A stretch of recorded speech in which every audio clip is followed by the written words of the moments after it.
¿Qué tal? Muy buenas noches. Te saluda Genaro Lozano. Bienvenido a Foro Global, el programa de Foro TV especializado en temas internacionales. Es noche de viernes, noche de conversaciones globales, y en esta ocasión converso con Belén Sanz, representante de ONU Mujeres en México. Acaba de llegar al país. Hablaremos de la Agenda de Género 2018 y de los retos para las mujeres, el feminismo en América Latina. No te vayas, no le cambies. Este Foro Global comenzamos.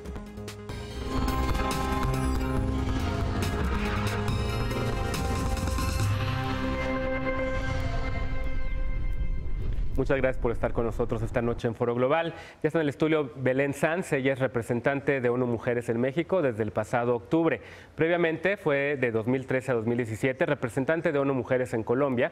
También tuvo distintos cargos en ONU Mujeres en Nueva York y fue jefa de evaluación de políticas de desarrollo en el Ministerio de Asuntos Exteriores y Cooperación de España, así como vicepresidenta de la red de evaluación del Comité de Ayuda al Desarrollo de la OCDE. Es maestra en antropología por la Universidad de Londres y maestra en evaluación de políticas públicas por la Universidad Complutense de Madrid.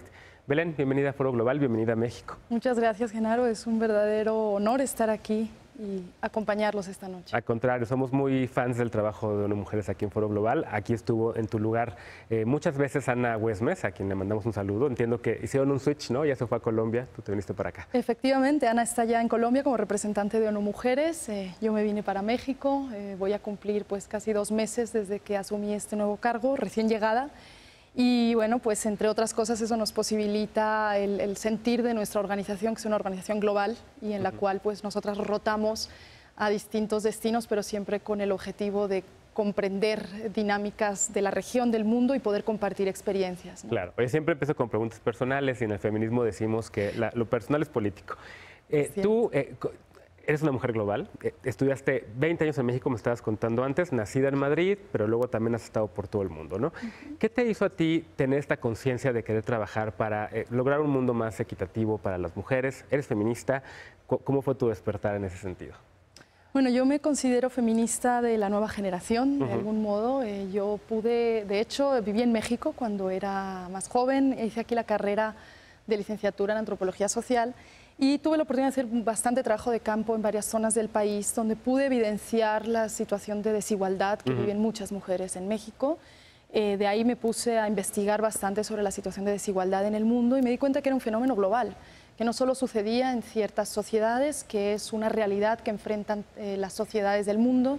Y me di cuenta de que yo tenía la posibilidad no solo de estudiar e investigar desde las ciencias sociales, sino además de trabajar desde la política pública. Entonces empecé a vincularme con proyectos de la investigación ya a la cooperación internacional y me di cuenta de que era un escenario de fuerte incidencia, primero con el Ministerio de Asuntos Exteriores de España, después con las Naciones Unidas, y he podido evidenciar que es la agenda de nuestro tiempo, es la agenda más revolucionaria y urgente de nuestro mundo y definitivamente una agenda con la que estoy plenamente convencida y comprometida porque no solo beneficia a las mujeres, beneficia a la sociedad en su conjunto y creo que es la agenda más urgente que tenemos en el mundo.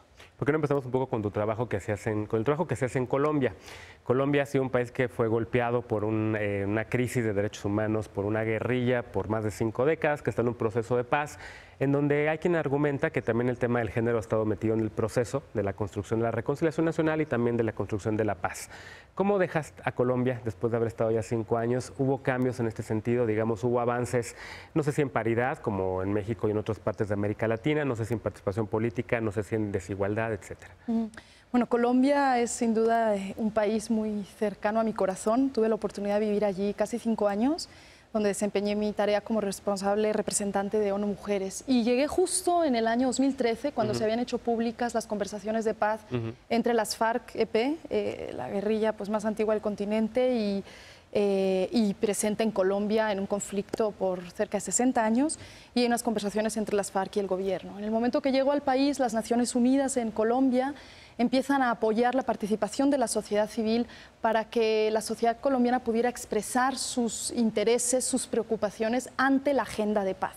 Y el tema de las mujeres estaba bastante ausente, como suele pasar en casi todos los procesos de paz. De hecho, la evidencia de Naciones Unidas nos indica que solo un 9% de los procesos de paz ha incluido a las mujeres como voceras, como negociadoras, y por lo tanto es una gran ausencia. Con lo cual, gran parte de la tarea que yo hice con un equipo increíble de trabajo de la Oficina de ONU Mujeres en Colombia fue justamente impulsar la voz de las mujeres en las negociaciones de paz, de la cero ausencia conseguimos que, con el apoyo, por supuesto, de la sociedad civil, de la comunidad internacional, conseguimos que las mujeres fueran parte de la mesa, conseguimos que las víctimas que han sido tan afectadas por este conflicto, el 50% de las víctimas de Colombia son mujeres, de cerca de más de 8 millones de víctimas en el país. Y las mujeres llevaron sus narrativas y sus vivencias a la mesa de negociaciones, incluyendo, por supuesto, afectaciones de desplazamiento forzado, de desaparición, afectaciones de violencia sexual que están en la mayoría de los casos dirigida a mujeres. Sí. Y por lo tanto la voz de las mujeres en esta mesa de conversaciones para la paz permitió cambiar, desde mi punto de vista que pude tener el honor de evidenciar, permitió cambiar la dinámica también de la negociación, meter en el centro de la agenda los derechos de las mujeres, sus intereses ante una sociedad colombiana transformada.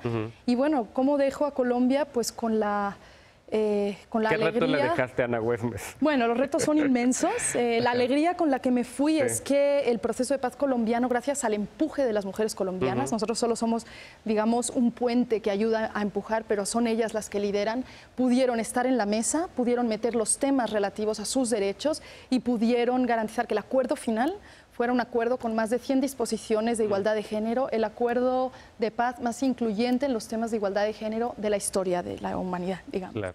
Y Ana, pues llega en un contexto de implementación de esos acuerdos, que no es una tarea menor, una implementación que requiere mostrar resultados de reducción del conflicto, pero también de bienestar para la sociedad colombiana. Yo soy optimista con respecto a llegar a encontrar la forma de afrontar esos desafíos, pero sin duda estoy segura que Ana hará una gran tarea y que se continuará esta labor de liderazgo de las mujeres. Claro, oye, justo en el proceso del acuerdo de paz, en ese referéndum que hubo el año pasado, que perdieron y que después el presidente Juan Manuel Santos, Premio Nobel de la Paz, por cierto, logró salvar el acuerdo. Una de las críticas más fuertes o una de las voces más disruptivas fue la de Álvaro Uribe, el expresidente de Colombia, que trató incluso de meter por ahí el tema de la agenda de la protección a la familia, ¿no? Y en Colombia, el derecho al matrimonio igualitario en toda América Latina, desde México hasta Chile, está ahorita en la discusión pública nacional. ONU Mujeres también ahí participa, digamos, un poco tratando de que las sociedades en América Latina entiendan que las familias son diversas y que hay que reconocer todo tipo de arreglos familiares.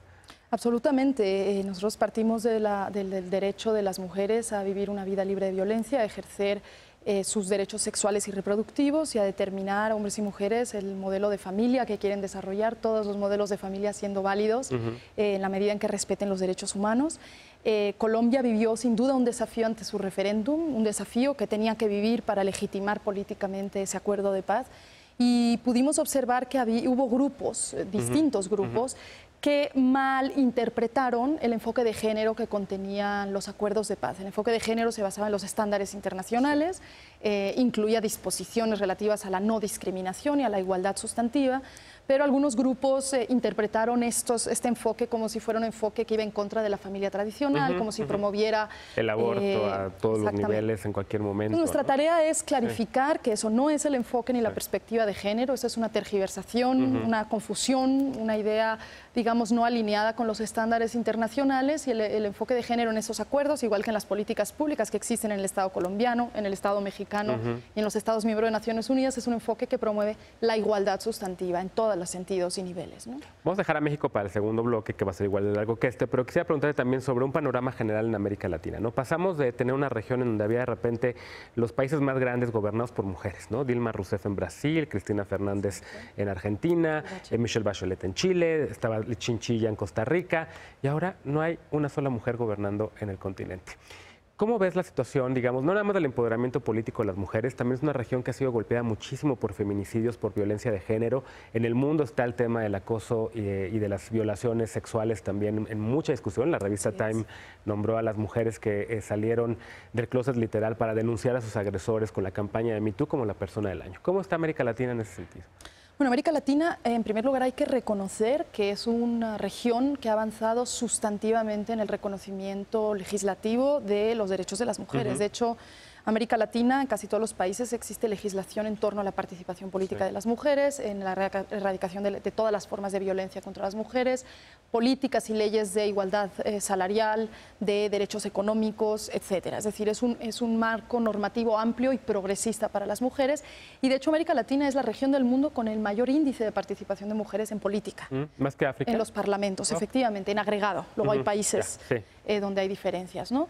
Entonces es una región de grandes progresos en términos del reconocimiento formal en la ley de los derechos de las mujeres.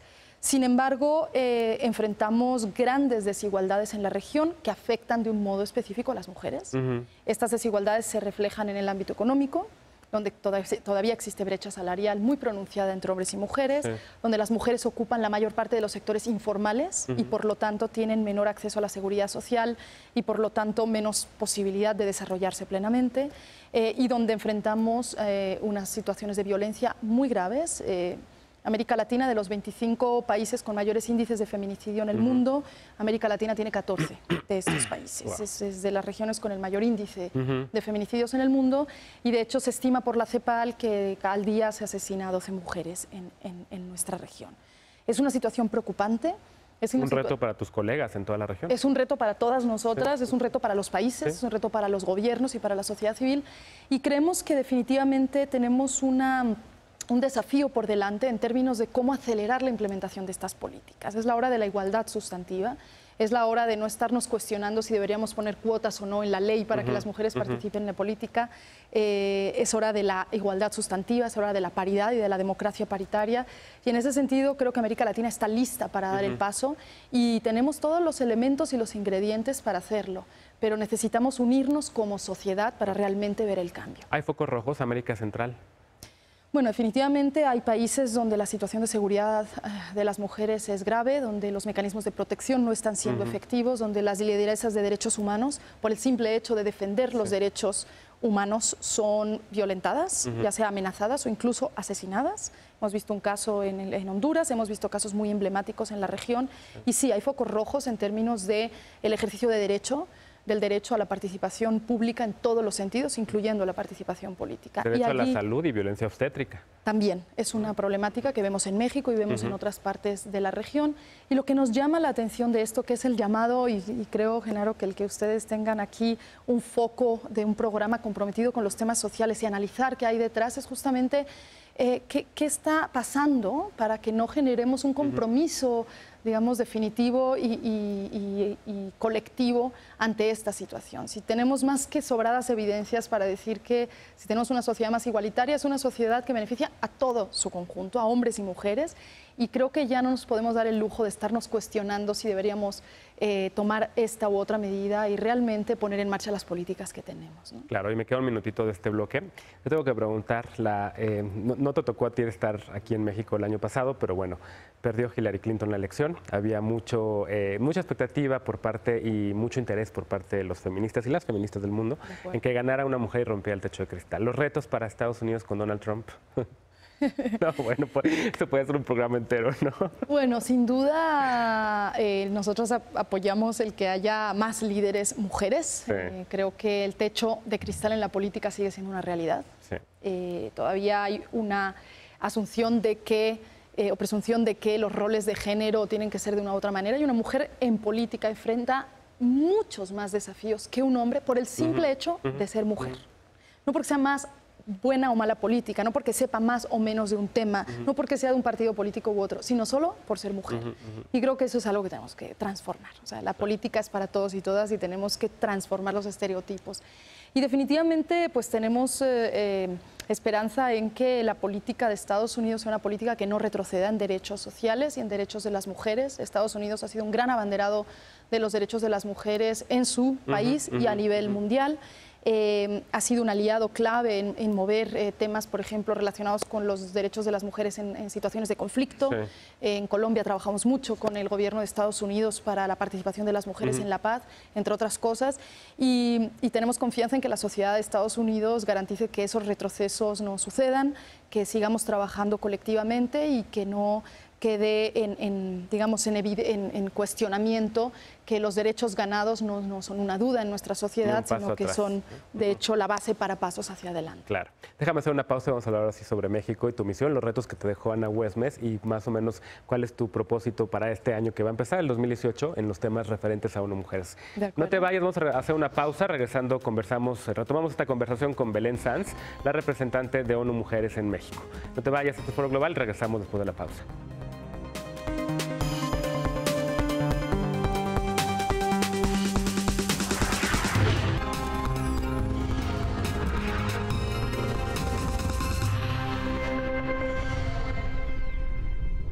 Muchas gracias por continuar con nosotros en Foro Global. Estamos conversando esta noche de conversaciones globales de viernes con Belén Sanz, representante de ONU Mujeres en México. Belén, vamos a hablar así del país en donde estamos, de la misión que te ocupa y de los retos que dejó Ana Güemes tras su paso. Estuvo 5 años, ¿no? En México, 6. Sí, como 6, 7 años estuvo aquí con distintas retos. Exactamente. Ella hablaba un poco sobre los retos que te iba a dejar, pero te los dejo a ti ahora. ¿Con qué país te encuentras? Un país que en efecto ha tenido un incremento en los índices de la violencia hacia las mujeres terrible en los últimos años como consecuencia de un conflicto interno, feminicidios que nos acaban de esclarecer en el norte del país. ¿Cómo tomas los retos que te deja Ana Güemes y que en este enorme país que es México? Bueno, antes que nada, creo que la labor de Ana al frente de ONU Mujeres fue una labor de importantísimos resultados que estoy heredando con mucha responsabilidad y que avanzó en distintos frentes, como es la participación política, los temas de violencia, entre otros. Entonces, creo que heredo una oficina y un equipo muy fuerte y muy comprometido con estos temas. Llego a México con mucho respeto ante un país inmenso, de gran diversidad, de gran compromiso social en la sociedad civil en torno a los temas de derechos humanos y derechos de las mujeres, y con unos avances muy importantes en términos legislativos y normativos. México es un país que es un modelo para otros en temas, por ejemplo, como la reforma política en torno a la paridad que sucedió en el año 2014. Solo 8 países del mundo, como bien sabes, tienen esta inclusión en su propia constitución o legislación. Y en ese sentido, pues una representación en el Congreso Federal de un 42% de mujeres, un porcentaje muy alto para la región y para el mundo. Un país el doble que Estados Unidos de entrada. De hecho, ¿no? De hecho. Entonces es un país que ha avanzado en hacer una realidad la participación política a nivel legislativo, no así, por cierto, todavía a nivel local. En los ejecutivos tenemos todavía un desafío, brechas importantes, alcaldesas es un 14%. Gobernadoras, hay 2. Exactamente, entonces ahí tenemos un desafío de bajar la paridad y hacerlo una realidad en lo local y en el ejecutivo. Y también el judicial en términos de la representación que existe al interior de ese sector. Otro de los desafíos que he podido analizar es sin duda el relacionado con los derechos económicos de las mujeres. Creo que México ha avanzado de modo importante en el reconocimiento del rol económico de las mujeres en la sociedad, pero todavía tiene un nivel de participación mucho más bajo al de los hombres en la economía. Los datos que he estado revisando indicaban que las mujeres participan en un 43% en la economía formal comparado con un 78% de los hombres. Es una brecha enorme. Y brecha salarial también existe. Como sabemos, estos son datos agregados, pero por un mismo trabajo se estima que una mujer gana 18% menos que un hombre.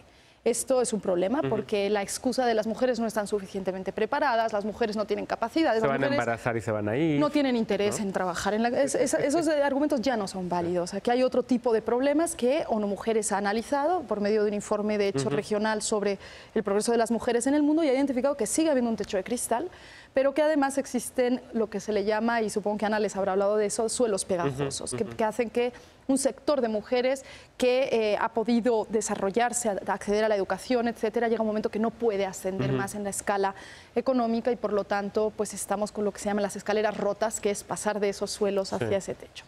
Entonces el desafío económico es muy importante, creo que lo tenemos que atender, y por supuesto el tema relacionado con la violencia contra las mujeres. Todavía los datos que pude ver que salieron hace un par de semanas de la ENDIRE, esa encuesta sobre dinámica poblacional, nos habla de que un 66% de las mujeres mexicanas han sido víctimas de alguna forma de violencia en algún momento de su vida. O sea, más de 6 de cada 10 mujeres.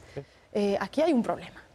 Y solo tenemos los datos de quien manifiesta que esto ha sucedido. O sea, hay un universo que no se habla.